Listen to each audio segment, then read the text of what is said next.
大家好，欢迎收听台湾俗谚。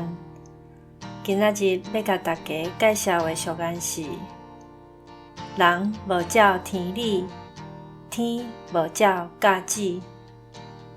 自古以来，咱人不管是做人也是做事，拢爱顺着天理来行。上天嘛是爱按教旨甲节气来运作。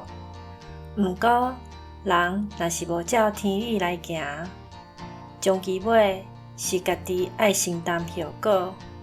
现代人的人为破坏，造成气候甲环境的改变，亲像是霜雨，也是温室效应、致使北极的冰山融起等等的现象，拢是因为人无照天理，随在破坏环境，致使天理无法度照伊本底的理路来运作。所以这句俗谚嘛是要提醒大家，若是做伤害人的代志，就准讲无受到法律的制裁，天公伯啊嘛会用公平的方式来处罚为非善做的人。以上，感谢收听。